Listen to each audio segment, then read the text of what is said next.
into the Sporty Show, ladies and gentlemen. Cristiano Ronaldo breaks yet another record, appearing in his 6th Euro.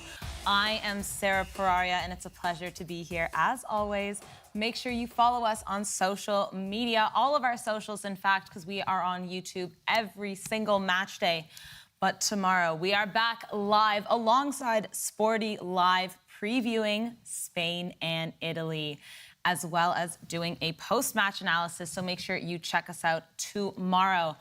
Joined by Klinton Cod. You should have said Clinton and I would have said Cod. Come on, just play the game. I thought your name was one word. Yeah, You've given them a lot of shtick for this, and now you want to do this dance. Yeah, I mean, that was just a game that you have just lost. Like, just, you know, we're supposed to... I can't with the animosity this early on in the show.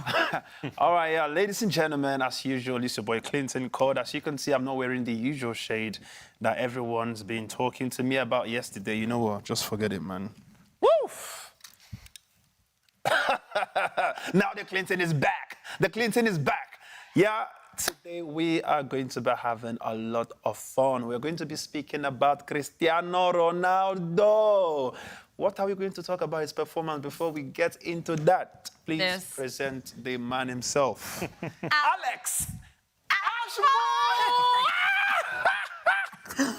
We kind of nailed that, to be fair. I mean, we didn't even plan it, you know. I mean, we didn't. Sometimes we just connect.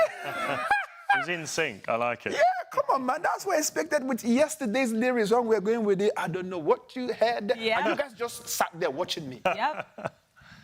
Alex, how are we doing? I'm doing very well, thank you. Bow tie is bow tying? Yep, I've gone for a different one today, as I try to every day, matching up with the shirt. Yes. Actually, we're matching today. Yeah, we are. You did not get the memo.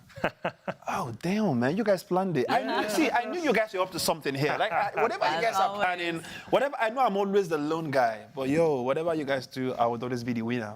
Yeah.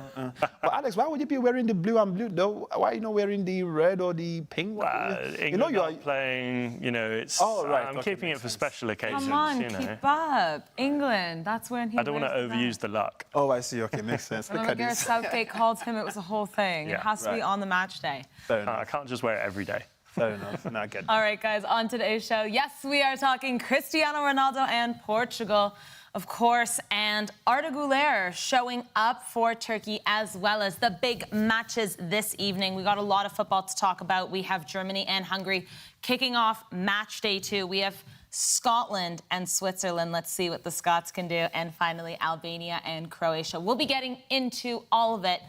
But, gentlemen, we have to start with Cristiano Ronaldo, playing in his 6th Euro competition. And funnily enough, he was obviously playing with Francisco Conceição, the young gentleman who scored the winning goal in the 92nd minute, comes in 100 seconds later, scores the goal. But in Cristiano Ronaldo's first Euro, he actually played with his father, Sergio Conceição. I'm sure I probably butchered that in the Portuguese accent, Sergio. But absolutely brilliant from Ronaldo, kind of his longevity. Yeah, I think we talked about this yesterday. We even saw, you know, coming into the Euros, a kind of different Ronaldo. You know, he's obviously known for taking control of the game, scoring the goals, leading the front line, but he very much seemed to play an unselfish role yesterday. You know, he was making some good passes. He obviously set up Jota for that. Well, you know, you could argue he set up Jota. Obviously, he was going for the goal, but you know, he was, you know. Wait, Alex, no, hold on. Because you see, Alex, I feel like you are a politician right now from the way you are beginning to sound. He's trying to. I feel like if Ronaldo had spat on the pitch, some way Alex would be like, man, that spit was a very nice assist. But I do actually think think that Ronaldo played well. I don't think it was his best game, but I do think he was involving his teammates a lot more. We see, you know, maybe he's realising that, you know, leading that front line on his own, we know he can do it, but it works so well if he is bringing those other players in. Unfortunately, the Portugal front line didn't seem to excel as much as we know it can do, but I do think Ronaldo had a decent game. Let me tell you what I feel about Ronaldo from the game yesterday. I wouldn't really comment on his gameplay. Right? For his gameplay, there was nothing special. Like, let's be sincere with ourselves. Ronaldo was just a player who was on the pitch. It wasn't that he did something magical. I mean, he had a free kick that he literally shot to the goalkeeper's hand. Like the normal Ronaldo that we would expect him to maybe kick it to either the left or the right part of the post. But he literally just sent it straight to the keeper. Like I, with no arms, I'll probably catch that ball straight up. Like there's no argument about that one, right? Ronaldo wasn't, the only thing I'm going to tell you about Ronaldo being on the pitch from that game is the fact that he was there to motivate the players. He was there to pull two defenders towards him and give access to other players. Yeah. I mean, he had a very good header. The header went hit the post, and the other guy rebounded straight into the net, and he was called out as a Diogo Jota. Yeah, it was Diogo Jota. For me, but was that not the one that was offside? That was disallowed. Yeah, yes. that was the one that was disallowed. Yeah, but what I'm saying is, for a Ronaldo level, I'm not going to blame him. He's an old man already, right? Like I said, Ronaldo should be chilling in the swimming pool with his kids, enjoying life in Miami he should go make peace with Messi. I think he should be friends with Messi. If you ask me, let's end this whole Ronaldo-Messi drift and whatever is going on with them. Like, him in that game, that's not the Ronaldo I wanted to watch. He was all right. Don't get me wrong. I'm not saying he played rubbish. He was making average passes. I mean, the way you said it, to me, they were not key passes. They were just passes. There's a difference between key passes and he was making passes that Sara, if she was in the game, she would easily deliver without being an expert football player. Fact. I'm not. So Alex coming here to say, oh, Ronaldo that, Ronaldo is... The good thing about... I understand you're an English boy. You love speaking very good English in terms of trying to make these people look good. I understand that. Ronaldo is the GOAT, right? But that game yesterday, I can tell you at least 5-6 people that are... Rafael Leao had a decent game apart from the yellow card, right? I would disagree with that one, actually. We're sticking to Ronaldo. Okay, no. Stop. Let's see what Alex and Gary have to say about this matter. Are they on the show? They're here. Hello. Hey, guys. They have a full house. No, before, listen. And next time, whenever I want to start this show, let me know who's on the show, so I will know how to... If you read the rundown, then you'll see that they're there. I read it, but Alex, talk to me. Where were you? Berlin? I went to Berlin and then over to Gelsenkirchen for the England-Serbia game. So got to see two games whilst I was over there. It was good fun. Maybe too much good fun, but it was good fun. Yeah. Some good football, some great atmospheres. Yeah, the Croatian fans were amazing in the Spain-Croatia game. Spanish fans loud once the goals started going in. And then, the England-Serbia game was a really good game of football to watch, and a bit cagey, but good to see both those games. I'm happy to hear it. I'm very jealous of you. Talk to me a little bit about Cristiano Ronaldo and how you thought his performance was yesterday. I'm not too sure about it, to be honest. I didn't think he had his best of games. Thank you, Alex. Nothing stand out in terms of big misses or anything like that, but there was a few times where you saw Fernandes, you saw Bernardo Silva pick up the ball and go, where's my striker? And he's too far back. He's a bit old now. He can't be making those big runs back into the box. And you just stay in the box, stay on the last line, don't get involved in it.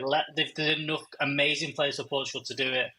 I think Ronaldo needs to do less to score more goals again. And I'm telling one of the best players ever had to score goals, but he does need to just let the guys do the job and do that, because I think that, there's a few times yesterday you look up and go, where are you, Ronaldo? We need to be crossing the ball to you.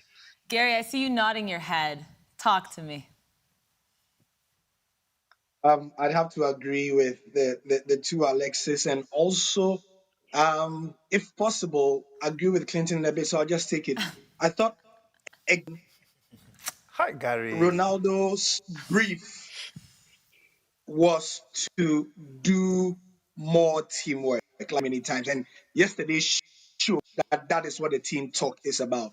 However, in doing that, I think that his core responsibility of staying in the box to be the lead striker, the danger man, sometimes suffered. And that's what, Alex is talking about. I believe that there were good intentions. There were times where you could see him outside the final third trying to link up and so on and so forth. And also, the frustration was palpable. There were a couple of instances. There was a ball that Rafael Leao crossed that Ronaldo was in the box. Diogo Dalot was too close to him. He applauded Rafael Leao and shouted Diogo Dalot down because he had to be on the other side. So it's a chemistry thing going on that they've not gotten right yet, which begs the question about whether he is a luxury at the moment. Look, in terms of how dangerous he is, we saw it a couple of times. He made a run that was great. Bruno Fernandes, but that was because it was in a position where he was literally going straight into the box. Okay, he should have scored it, but that's also up for debate. We saw that header, that cannon against the crossbar as well, that would have counted for a goal. If you take those two instances and they would have, would we even be having this conversation? I feel like because it's Cristiano, damn if he does, damn if he doesn't, we are going to have a conversation about him. But again, I'm looking into that next game that they are going to play. Do you think he's going to start It will the be next a game? good thing. Hey, look, I honestly won't start him for that next game. Bring him in after 60 minutes because more than situations where it's not not in a good position to play him. But if it was Cristiano Ronaldo there, a better option been taken down to look for him. Okay, probably about 4 or 5 times where they tried to thread the pass to him, where it would have gotten to somebody else in a better position. They would have gone more like we saw with the goal. If it was Ronaldo in that box there, that would not have happened. As much as I think he's still a goal poacher, he knows his way to the goal. I think that if I were Roberto Martinez, him down on the bench for the next 60 minutes also, bring him up as an impact sub, and then he can do that. We see if they can manage to do that in the next game. Would you start Ronaldo next game, Klinton Cod? I mean, I'm sure you pretty much would know my take on that, and I would even shock you, right? If I was the coach, if not I was you. no, Shock us? if I was the coach, this is fact, right? I might start him because, listen, before we went into this tournament, we saw Ronaldo have a friendly game. I can't remember the country they played against. It was Ireland, right? And there was a Ronaldo we saw on that day that I was super impressed with. And that was the thing we were discussing the other day on the show, right? I said to you that Ronaldo looked at his gameplay and said, no, I want to be the guy who's going to support the team, help them find the goal, do some key passes. You know, somebody just, was it Gary or Alex? Can't remember. Let the guys do the job, okay?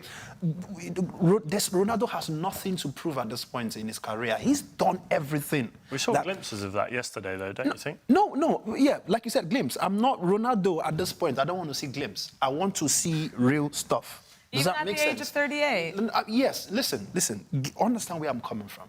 Yeah, like I said, the game I saw with Ireland the other day, that was what I wanted to see in Ronaldo in full force. This game is a competition that Ronaldo will want to probably lift the trophy if he wants to. And if you want to get to the point where you want to lift that game, they were lucky, if you ask me, to even have that win. For me, from what I watched, maybe they could have gone with a draw. Who knows? Well, that's the right? thing. I think the difference there is that Czechia is a much better team than Ireland. They're a team that actually qualified for the Euros. They, in fact, scored on Portugal. Ireland, you know, not as strong. So maybe that's why you didn't see the same Ronaldo, because this was a team that was actually trying to put pressure on Portugal, take advantage of the chances that they created. Would you not agree, Alex? No, I think that the performance from Czechia, I think, was good defensively. I think they soaked up a lot of the Portugal pressure. I don't think Portugal were fluid enough. They weren't quick enough in the build-up play. It was easy is probably the wrong word, but it was comfortable at times for Czechia to sit back and just, you know, watch the play progress in front of them. You know, they lined up in their blocks of defence and midfield and were happy to let, you know, Portugal pass the ball about. I think if, you know, they face up against a team that's more fluid, they will struggle. And I think that's where Portugal need to improve. To break down teams, they need to be a lot more fluid and a lot more, direct's the wrong word, but a lot more to the point. I think they were too slow and they wasted a lot of time with the passing. So, yeah, I think, you know, Ronaldo can play that role. And, you know, I like to see him involve his teammates more, but we know how good he is as a player, playing up front. You know, Alex mentioned it, when they're looking for the striker, he's the man up front that you want. I feel like he can combine those two roles and Portugal would do a lot better. Not a bad penalty taker either, eh? No, he's not bad. Alex Bagley, talk to me a little bit because Portugal have to now play Georgia and Turkey. I believe it's Turkey first, actually. When Alex just mentioned a team with more fluidity, these two teams scream that. This match was bananas. Did you enjoy it? I think that's the best game so far in the Euros, just for That's how the intense sentiment it was. I'm taking away from kind of social media, talking to Absolutely. people. Absolutely. It was ridiculous. I totally And agree with that one. Who would have thought? in that stadium as well. It's just, Dortmund Stadium is built for that kind of football. You've got the yellow wall that was the Turkish wall, I think, in that game. It was a ridiculous game of football. The crowd matched it. And I think that, it was a great game of football. And I think that will scare, the likes of Portugal and even the Czech Republic, going into those other games. Because I think looking at that group, you thought, okay, Czech Republic, a tough game, you get that win and, we can cruise through the next couple of games and we won't be troubled. But I think Turkey are gonna trouble them with kind of their pressing and what they're going to do. Same thing with Georgia. And some of the quality as well. They had a lot of quality in there. We're going to get on to Arda Guler, how good he was and that finish. I think there's enough quality there to really trouble the Portugal team, and they're going to have to do better, and they have to create and take more chances because those teams are going to be very good in those next couple of games. I couldn't agree more, guys. Let's talk a little bit about Arda Guler. Obviously, first major international tournament with Turkey at the age of 18, superstar status, and really living up to, so far, the name that kind of he carries. We weren't sure about whether or not the pressure was going to affect him, and what a goal that was from him. But Gary, I have to ask you, because I feel like you are the technical guy here. Both of Turkey's goals were phenomenal, in my opinion. Screamers and from outside of the box. But I think Mert Mulder is getting shafted a little bit because everyone's paying attention to Arda Guler. But from the volley outside the box? Before... Wait, hold on. Let Gary talk. No, Gary's going to talk. But then again, before Gary goes, Gary, please, and this is... I don't want you to give... Because I want us to go forward, right? I just want Gary to be sincere in like few seconds. Tell us. No, wait, hold on. I can't. For me, when I see Gary, I think sometimes Gary has the potential to be a pastor. You know, the ones that will tell you go to the book of Corinthians, and then before you know, a whole, we'll start. You will go. Gary. He's baiting you, Gary. He's baiting you hard right now. You do what you want here. Gary, tell me. Yeah, both goals. The first two goals for Turkey, right? Which one do you rate best? We're going to go to Alex as well eventually. You know, I always believe in Alex a lot. I used to Can you let them answer the question? No, they will answer. Relax. I just want to know. I won't be mad. Either way, I just want to know what you think. All right, let's hear. Are you done? Yes, I am. You sure? Yes, Gary, please. I'm so sorry. Judging such goals is, the technique, the angle, and so on. I'm thinking Arda Guler, not because it's him, but the angle of execution was ridiculous. You look at the curl on the ball. I know that first goal, if you look at the way it came to him, he struck it and it swerved away from the goal, right? We've seen another that in this tournament. I can't remember who scored it. We've seen another goal like that in this tournament already. Somebody striking the balls, but I'm sure I'll get it. But I think Arda Guler, the way he took the ball, somebody might argue, Sara and Klinton, that in space, because, he was given about seconds when he got the ball on the right side to look up and decide exactly where to play the ball. Mm-hmm. But I think that it was a bit more difficult than the first goal, and so I'll give it to Arda Guler. And, Klinton, to answer your question as well, when a star boy does something, that is why you are the star boy. It gets amplified times 2 or 3. And it is what it is, It is what it is. Alex, talk to me. How do you feel about both of these goals? What are you looking at? How impressed are you with Guler? Just lay it all out. I'm impressed with both of them, but I tend to agree. I think that the first goal, again, you can't knock it, but there was a little bit of luck involved. That one could have... The Guler one was just unbelievable. And I think that, it maybe gets downplayed a little bit because Real Madrid have so many young attacking players that can slot in. And if any other team, if he'd have played for, he'd have played a lot more minutes this season. But he's a quality footballer, and I think he's going to be one of the stars of the future. I think I've seen a stat, and I want to get it right. I think in the La Liga this year, he's had 6 shots on target. He might even be 6 goals. shots, and he scored 6 goals. Yeah. 6 goals, shots on 12 target, matches, 6 goals. I believe.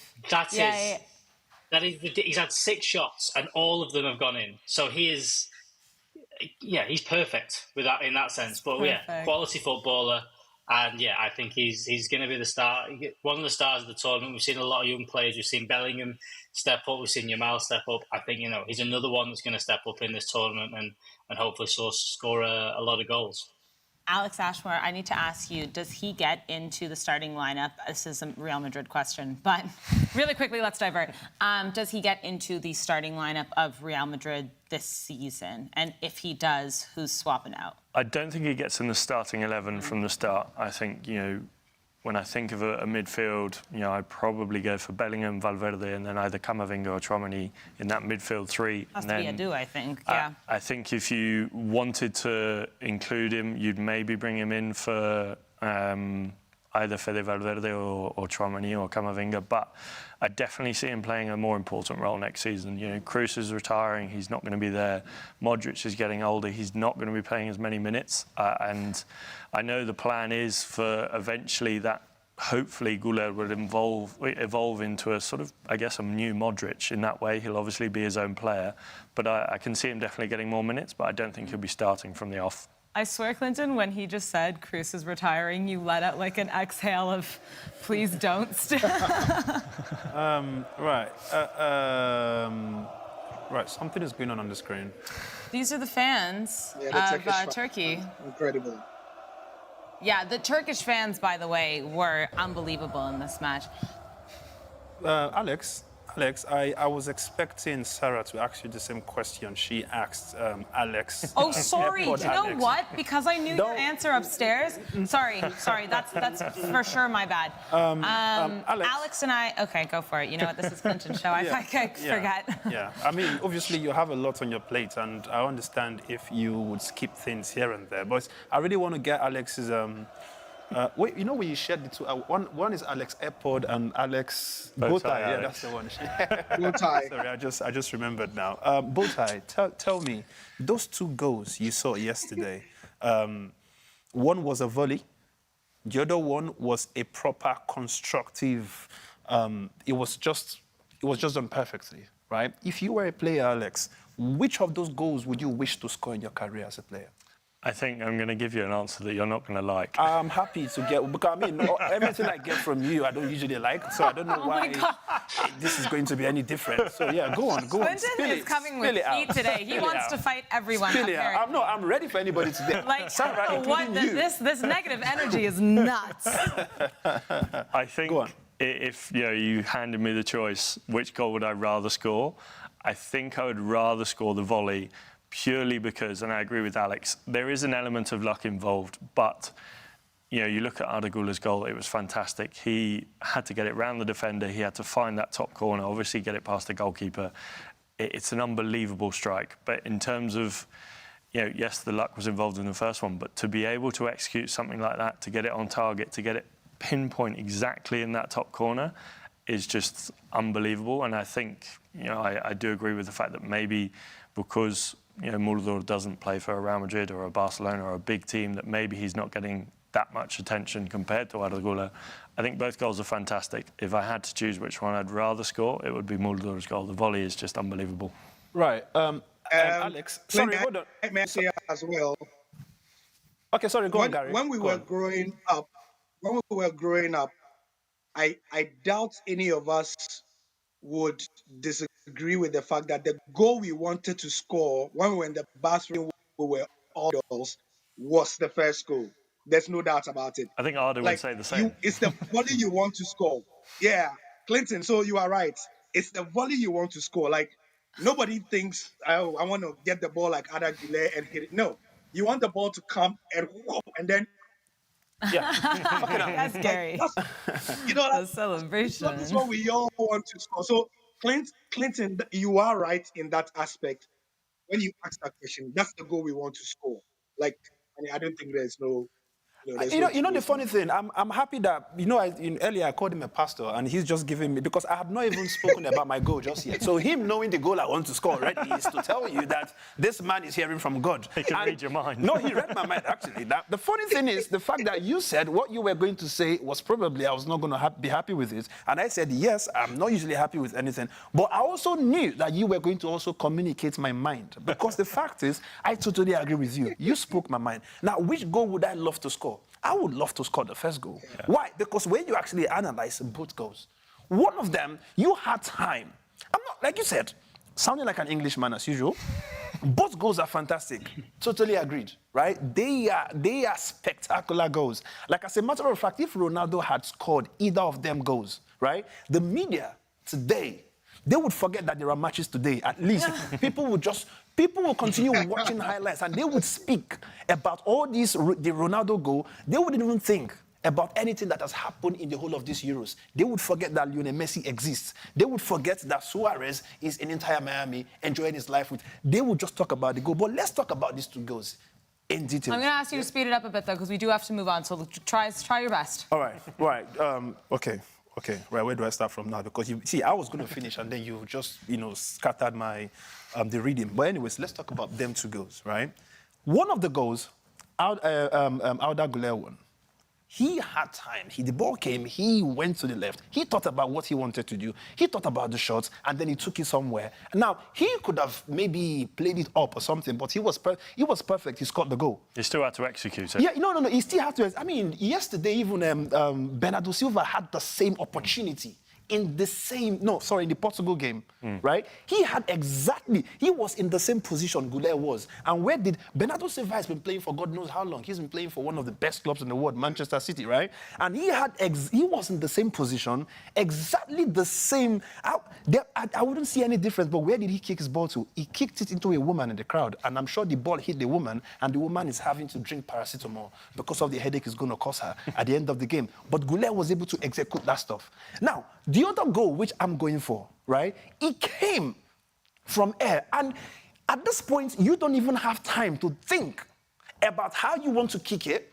You don't want to, literally, it's within a split second, you have to take a decision. And he took it and he went to the top right corner of the goal. So for me, if I'm going to think about a goal, I would love to score at that point. I'm going with that goal. Sarah, am I on time or have I got to... I have producer Ben in my ear. I'm trying my best, Ben. I am trying my best. We'll get better every day. All right, let's have a bit of fun, though. Speaking of producer Ben, he came up with a combined 11 for the best players in match day 1. Let's see the graphic and see if we agree or potentially disagree. I love the sound effects, Gary. Oh, my goodness. All right, so we have Jamal Musiala, Cody Gakpo, Arda Guler up front. In the middle, Fabian Ruiz, N'Golo Kante, Mon from Romania, and then in the back, Theo Hernandez, you know what, I'm so sorry ahead of time here, Hanko, Bastoni, and then Carvajal, and in the back, Verbruggen. Okay, where do you guys want to start? Gary, I know you're mad at this because I take off my glasses for this one. This one is... I have questions for our producer. I have questions as well. I have questions. Let's do this strategically, guys. Who's staying in this 11? Because there's a few that I'm for sure going to keep. Gary, who's staying for you? Could they put the graphics on the screen? Oh, yeah, that's the one. Yeah, sorry. Yeah. Yes. N'Golo Kante is my first pick. Yep, just to eliminate first pick to stay. Dani Carvajal, definitely there as well. Arda Guler, yes, there as well. These two. Yeah, Alex, back say it with your chest because I'm thinking it. Fabian Ruiz has to be there. Fabian Ruiz stays. Like, he was the one that impressed me. Lock it in. All day, every day. He made Spain go in a 1-0 team to being 3-0 in that game. He's probably the best player I've seen so far in this tournament. So he's in there for me. How do you guys feel about Jamal Musiala? I'm happy to keep him. He was definitely player of the match in this game. Yeah, I would say so. I mean, he was, I think, more influential than Wirtz just in terms of playing time and kind of being involved in the game more. Are you happy with Jamal Musiala over Wirtz? I think I kind of like Musiala. Okay. All right, let's affecting talk the about game. then the front line here, because we're going to keep Musiala, we're going to keep Arda Guler. I think are you guys happy to keep Guler? I mean, hang on, Guler.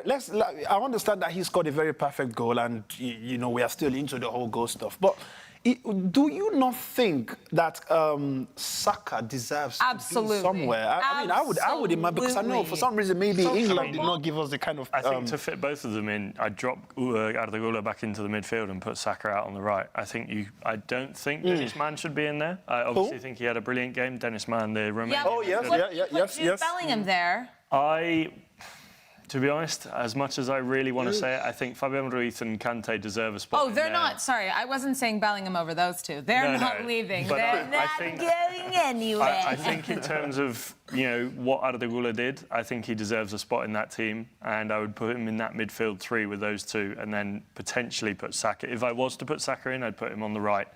I'm less convinced about Cody Gakpo. Maybe don't think he should. Sorry, Cody Gakpo is getting absolutely benched. I don't think Cody Gakpo deserves to be on the bench even. I mean, we're missing Nicolo Barella. Like, he's not in there. He had a fantastic game. Okay, let's start one at a time here. So Musiala's staying. Gary, Cody Gakpo, can we get rid of him? Nope. Really? No. Wow. No, this is 5v1, Gary. Gary, hold on. What's the brand of the tea you drank this morning? Because I want to. I mean, there's something. Listen, yellow label tea. Yellow. You know, you see in Nigeria, when you drink that yellow label, right, and you go to school, you will sleep all through. Oh, so we're saying Gary might be a bit tired. No, Not his right mind. I think he's sleeping on something we don't know about. Yeah. Come on, Gary. No, but guys, I mean, I think Gakpo was great, but I don't think he was enough to be in that starting 11. I was Bukayo Saka there, Musiala there. I mean, a couple of guys. Wait, is he saying? Anybody Is from he France, saying? maybe? Sorry, Gary. Are you saying Gakpo does not deserve to be there, or he should not be there? I want to understand. Well, both doesn't not be He's there. saying I'm sure we it could be both. It depends on who he's replaced with. Okay. Alex Bagley, is there someone that comes to mind when you think of a replacement for Cody Gakpo? I don't know, but people keep saying Saka. I don't know whether I was at the wrong game because Bukayo Saka Well, wait, you were had one actually there in cross, and for person. the rest, I was there. Wait, Saka can I ask you was how many beers you had fine. before the match? Oh, yeah. No, that's a very good question. Because Alex, you know we're always on the same boat, but today, truly, that's a very good question. Yeah. How many Kalish what's the name of that beer? Carlsberg? Oh, yeah, that. I wouldn't know. And you know, Alex, he's an Englishman, and this is usually their favorite sometimes. So. There may have been a few beers. I'm not saying it wasn't, but Bukayo Saka was fine. He wasn't man of the match. He wasn't anything. There's an argument. Bellingham is the key to England doing anything at this tournament. He took over that game and was the one that did it. I think Saka was okay. I'm not saying he needs to be dropped out of the team. I'm not saying he needs to be anything, but I can't have him in player of week one. No chance. He was fine. But when the game kind of got going, he didn't hold on to the ball very well. He didn't do those kind of things. The game lost control, and he didn't influence it enough for me. And I think that's one of the things that England need to get right. I'm not saying he had a bad game, but we can't have him in this matchday team. Guler deserves to be in there over him, definitely. I think Bellingham is the only one from England who I'd say you can put him in that team and go, yeah, he was the one to do it. Mentionable for maybe Mark Gay, I think, was very good, considering it was his pretty much first competitive game for England. So he's probably the only one that I could argue as well could maybe be in that team. But no, a few different options. I like the majority of them in there as Alvaro well. Alvaro Morata for me. Oh my Alvaro God! Morata for me. Are you serious? No, Gary, stop drinking that yellow tea. No. Today should be the last time you will drink that yellow tea, Gary. Don't drink it again. Go drink black tea. Let me argue my point out. Okay. Let me argue my point out. Right. On Saturday, I mean, he got goal number 36 for What his movement, the quality of the goal, what he did and contributed to that Spanish side. An all-round performer, but I do not think Gakpo's all-round contribution trumps Alvaro Morata. That's just me. Okay, that's just me. I would even have Havertz ahead of Gakpo. Gakpo. I would even yes. He dovetailed perfectly with Musiala and Wits. He ensured Germany made that lasting impression in the opening game, and he provided that balance up front. Bench was electric, and that's what I mean.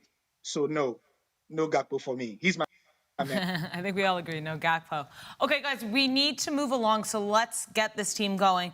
As of right now, I have Musiala and Guler staying up front. I think the middle, we can say that it can be Conte, Ruiz, and Bellingham. Is that... I think that's fair. Is that fine with you, Klinton? Yeah, maybe. We're keeping N'Golo Conte and Fabian Ruiz. Maybe. No. Toni Kroos? No. The reason we didn't include Toni Kroos initially was because we felt like they played against a team that was lame. Like literally, all of them combined together, they were playing with only 6 legs or something. Come on, man. Why are you going to? I mean, we're going to start judging it based on how poor. I mean, you can't judge. You can't bring in. Toni Kroos was world class in the game, but judging it against a team that if we put ourselves together at this office, we would beat. Fam, come on, man. I think it's about influence. Obviously, Kroos had a good performance. Yeah. Without Bellingham, England don't win that game against Serbia. So I think that's why you look at the influence he had on the performance and the team. I think Bellingham should go in there ahead of Kroos. TikTok is apparently saying Bellingham. Thank you, TikTok. That's fine. I think we got Bellingham in there. Let's move along to the defense. Can I get that graphic back up, please? Dani Carvajal, I think, has to stay there. Definitely. Who else? Theo Hernandez. Bastoni, I'm happy to keep. If someone has something to say, please. I mean, I'm bringing in. I understand. William Saliba had a great game in my opinion. He did, but I'm bringing in somebody that scored an own goal. No, Rudiger, no. Wait. No, can I tell you something? You see, Rudiger is a guy that even if he scores 3 own goals, I'm still bringing him in. There's a reason why I'm bringing in Rudiger. Rudiger is very rude, and when he's sitting there, there's just an aura he provides that even if I'm a striker and I see Rudiger, right, I'll be forced to play rubbish. That's the one thing I love. He's just ruthless. For nothing. For me, maybe a change I would make is I would bring in Dubravka for Verbruggen. Yeah. I think Dubravka, his performance against Belgium, 5 saves. Obviously, Belgium did have 2 goals disallowed. That does come into it. But I think when you think about the performance as a whole, Dubravka was a big reason as to why Slovakia got that win. All right. Well, I hear producer Ben trying to tell me something, and I can't quite hear what it is. Alex and Gary, in the back line, anyone that you want to give a shout-out to that hasn't been mentioned that you think deserves a spot there? Alex? Not really. Not for me. I think that the only maybe shout out is the Spain goalkeeper Simon for saving the penalty. That's the only and thing almost I can say, giving us a penalty instead. Almost exactly, yeah. That's the only thing for me. But at the same time, I think the Dubravka for Slovakia to keep them in that game is huge. And maybe having and then centre halves. I'm not too sure. I think that those guys did well. There's not been any too ridiculously standout performances from centre backs. There's been some great goals, but I don't think there's been anything too serious in there. So I'm happy with that. I thought Theo Hernandez was fantastic for France. I think he definitely deserves to be in there. And Carvajal, he was getting another goal. He's Champions League final goal and first game of the Euros. He's playing well at the minute, and I think Spain are probably snuck up on people a little bit for being more favourites for everything at the minute. I love to hear that, Alex. Okay, so if I would, so mention will be Michel Ibiza of Switzerland, at left back. Michel Ibiza. Just to remind you of what he did again. No, I was saying unmentioned. Theo had a game, but Ibiza had you remember that first half he I think it was really good against Hungary. I mean, he got a brilliant assist before scoring the second goal as well. So he had a goal. Did Theo have an assist and a goal as well? I know he played well. That's what I'm saying is an honor mention as well for him. I'm not sure what the team thinks. Just an honorable mention. Do you guys have Any? To be honest, I'm happy with that defence. I think Theo Hernandez doesn't deserve to be left out, and I think he's a key part of that French side going forward and defensively. I think he can link up well with that left-hand side. Obviously, without Mbappe, we'll see how they do, but I think Theo Hernandez has to stay in there. All right, Klinton, I cannot believe that we are talking about the best 11 for match day one, and we are not mentioning the guy who is seen as the best player in the world currently. Isn't that crazy, though? You're not going to talk about yourself again, are you? No, come on, Alex. I think there's a lot of people omitted from this list that you thought you would have been talking about. Harry Kane. No, Harry Kane, no way. But that's what I'm saying. Of course, Mbappe. Mbappe. I was literally going to talk about Mbappe. Yeah. Because, I mean, at the end of the day, he had some kind of injury in the game. But then again, Mbappe was the guy that played the way I wanted Ronaldo to play for Portugal. So that guy that was not... You see, there's something we don't speak about Mbappe currently. I've noticed that he's playing some matured man football where he's not just thinking about himself and goals and trying to make them for himself. You see him actually making passes and, just doing some tactical touches. That means he's helping his teammates get forward. Yeah, he had a very severe injury to his nose, and I'm really looking forward to him wearing that mask. There's a mask that went on social media. I wish it was on the screen, but I wish he was going to wear that particular one. But, I'm just surprised we've not mentioned him at all for this best 11. Of course. To be honest. Well, that's the whole fun of it, because you never know how it's going to go. So we'll do this again in a week's time or so, I believe. Yes, in a week's time for match day 2. No, it's closer. It's closer. June 26th is the final. So in a few days, we'll be back again, and we'll do match day 2. We'll do the best combined 11s with Alex and Gary as well. So we'll see how much it changes. Let's talk about this evening's matches. Germany back in action after they absolutely demolished Scotland, taking on Hungary. Now Hungary are in a must-win position since they obviously lost 2-1 to Switzerland. Alex, do you think Germany will change or rotate their lineup whatsoever? I don't think they will. I think there's no need to. Yeah. Obviously, Clinton's mentioned, we talk about the quality of opposition. I do think maybe Hungary are slightly better in terms of what they can offer than Scotland. I do think Scotland have some brilliant players, but they just didn't seem to turn up on the day. I don't think Germany need to make any changes. The old adage, if it isn't broken, don't fix it. They played brilliantly. They did what they needed to do. They impressed. They scored goals.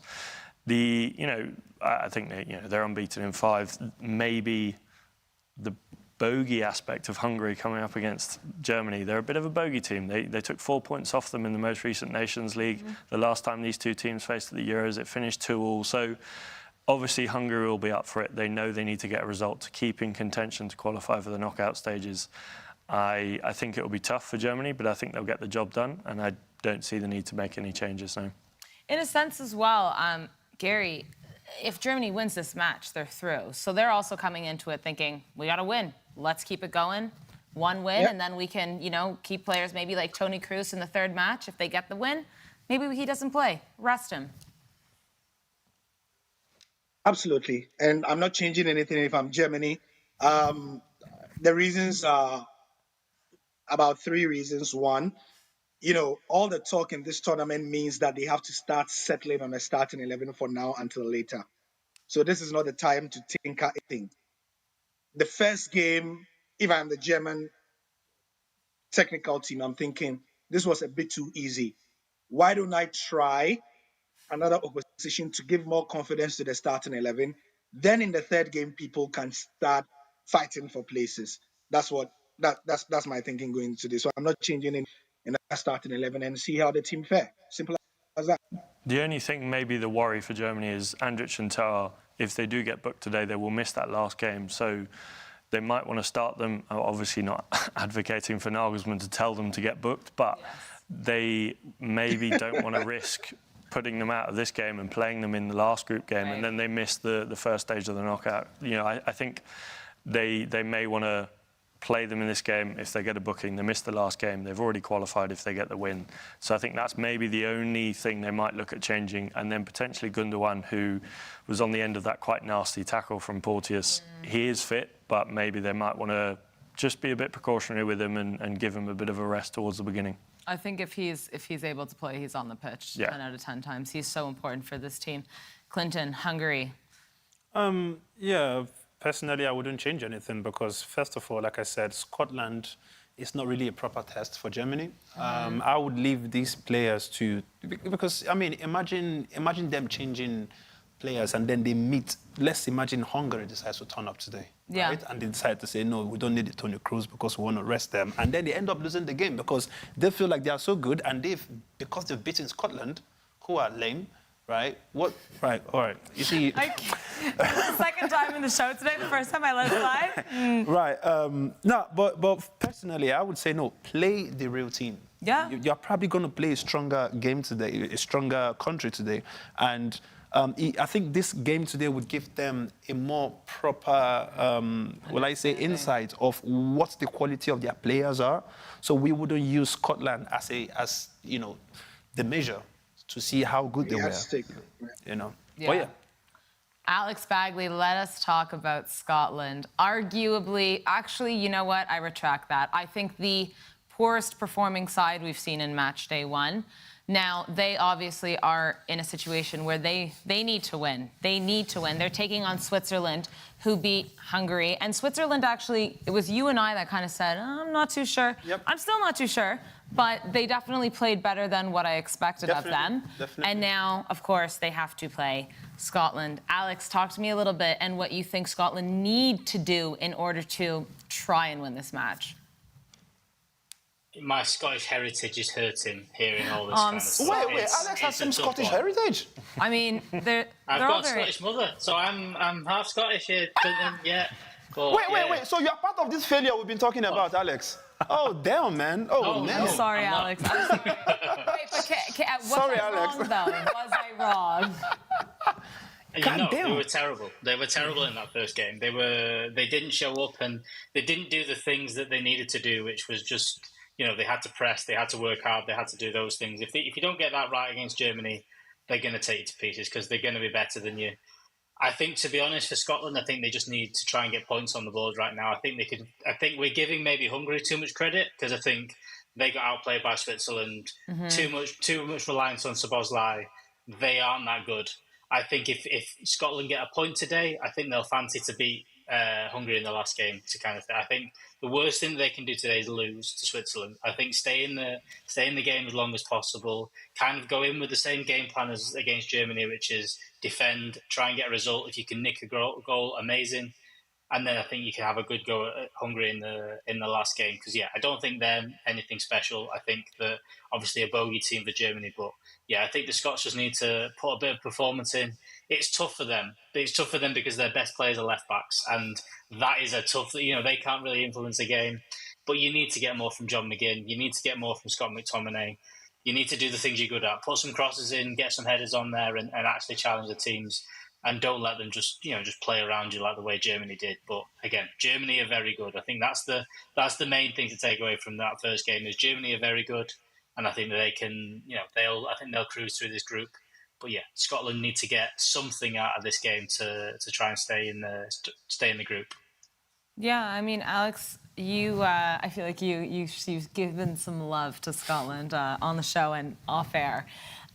This Switzerland side, especially up front and in the middle there, they're going to put the pressure on. And the defense of Scotland has been tested before, obviously, by a much better team in Germany. But this is not going to be an easy affair for them. No, I think Scotland have the quality in defence. They have, the ability to be dogged in the way they play to help to make it difficult for teams to break them down. Like Alex said, their best player is a left-back. We know Andy Robertson's quality. He's been brilliant for Liverpool over the last however many years. And he said himself that maybe the occasion got the better of us against Germany. And I think coming into this game, they'll know how important a win here is because if they don't get a result, if they don't get 3 points, they can pretty much say goodbye to qualification for the knockout stages. At best, maybe they'll finish third. Yeah. So they'll come into this with that added motivation and they'll know the importance of getting a result here. Switzerland, obviously, will be buoyed up by that win over Hungary. And I think it'll be tough. I'm slightly leaning towards Switzerland, the quality they have. They did it without Shaqiri in the last game. So I think, coming into this one, I think Scotland will have their work cut out, but they're definitely capable of pulling off a shock. And maybe a Jurgen cameo coming through here. You love to see the experienced players come on. All right, let's now talk about Albania and Croatia. And this one, I think, is going to be very interesting, not just because it's Spain's group and everything affects what Spain are doing. But, Gary, this is two teams that do not have any points. Croatia looked so poor in their first match against Spain. Albania, interesting, scoring the earliest goal in the tournament, obviously against Italy, ended up losing the match, but there was something there. What is your prediction for this match? Oh, just a prediction? No, I want a reason why. Like, Gary's like, wait, come on, just break. I want you to tell me who you think is going to win and why. I want more of a summary. Sorry. Well, I think Croatia are going to eke this. And I need to use the word eke because I don't think it will be easy. Albania press a lot, as we've seen with most of the smaller sides or unfancy sides. What they lack in quality, they bring in a lot of physicality, not passion, but how they press. You know, Croatia had high hopes going into their first game, but they were no match for Spain. I think it will be a different kettle of fish. I think the quality of Croatia will shine through today, and we'll have too much for Albania as well. Yeah, because you said you wanted the summary. Thank you. That was perfect. Clinton, do you agree? Is this Croatia's time to maybe bounce back from that first match? I mean, from what we saw from their previous game, I mean, they were rubbish, like extremely rubbish. I mean, if there's any word that's bigger than rubbish, I'll probably give it to Croatia. I mean, I was very disappointed. Like they were shite. Oh my! You know, like crazy ass rubbish. I mean, I've never seen any. I mean, this is why sometimes when I listen to Donald Trump, I like when he's, you know, like if there's any word that's bigger than rubbish, that's what Croatia was in their last game, right? And maybe it's going to be their motivation to step up today against Albania. We've seen Albania play, and Albania, yeah, they've not had a point, but they were not as rubbish as Croatia when they played, right? So this is going to be a proper test for Croatia. Luka Modric, he would have to be the man this time.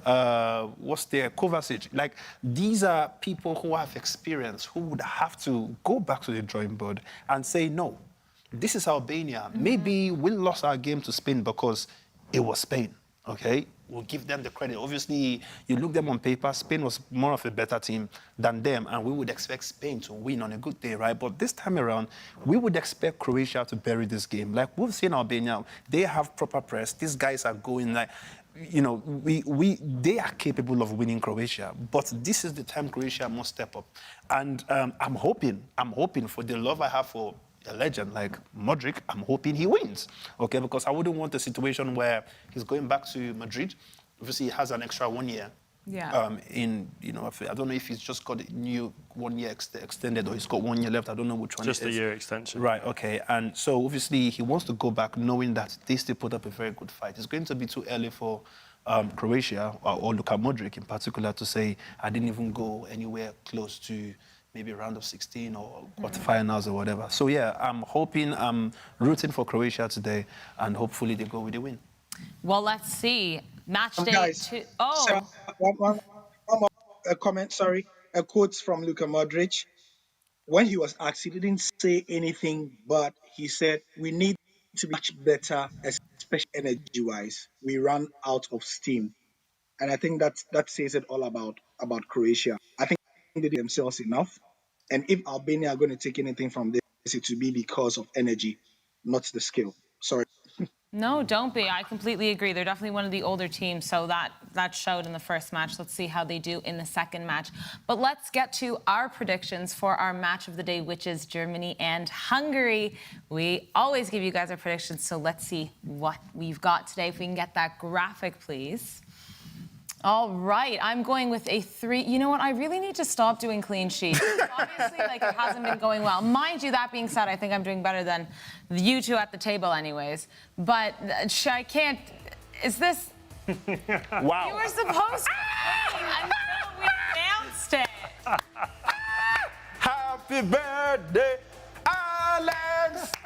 Happy birthday, Alex. Gary and Alex, I don't know why you're not. Wait. Hang on. Let's sing it It's Alex properly. Bagley. Excuse me. It's Wait. Alex Bagley's birthday today. Obviously, No, let's sing it production properly. didn't realize that we were going to do this after. Wait, Alex, why you being so local, man? Jesus, like you didn't even let us sing you blues. First Come of on, all, man. they were supposed to wait till we were done predictions. I was going to make a whole thing about it. Oh my Then you blew it before the Nah, say. you can't. Everybody's in a rush today. No, we need to rewind this whole stuff, man. This can't be happening, Alex. You can't do that, fam. Like, yo, don't do that next time, blood. Like, nah, you can't, fam. Like, yo. That was a lot. Gary and Alex, it's our Alex's birthday. Oh no, you said happy birthday, bow tie, Alex. Happy birthday, bow tie. Thank you very much. Coming from airport. No, but truly, Alex, we hope you have the best birthday. You have a cake. Thank you. Hope it goes well. Hope you celebrate, and hope 24 is a very exciting year for you. Thank you very much. We didn't have to mention. I mean, everyone thinks he's like 34. Sorry, was that? Yeah, but I mean, 24, George. 24 's fine. He's not bothered. Don't make it a thing. All right, let's get See, back young to people, our we don't mind predictions. mentioning it, right? Can we get our prediction? There we go. Okay. This has been a chaotic show. I'm sorry to the viewers. I feel like everything about today has been very crazy. Alex and Gary, our apologies as well. All right, so I am going 3-0 to Germany. Klinton, 3-1 to Germany. Alex Ashmore, birthday boy, 2-0 to Germany. Gary's going 2-1 to Germany. Alex Bagley's also going 2-0, Alex's match. And the viewers are going 4-0 to Germany. Now, so what's going to happen is tomorrow we're going to come in and Hungary's going to have won 1-0 somehow.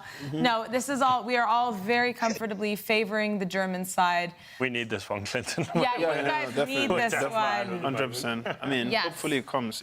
It absolutely comes. All right, guys. Well, reminder that, again, we are live for the Spain and Italy match tomorrow. Sporty Live will also be previewing the match and doing a post-game match. You can also catch the match on television. Make sure to follow all of our socials and make sure you go wish Alex Ashmore a very happy birthday. Yep. Enjoy the football, guys, and we will be back again tomorrow. Same time, same place. Thank you, Gary. Thank you, Alex. Please, Alex, say Ebwe. Just say Ebwe. Ebwe. Yeah, well, no. I'll look down the camera. And No. Look at the camera and say Ebwe. I'll say it with energy. Hey, boy. I love it. All right, guys, we'll be back tomorrow. Oh, man. Ooh.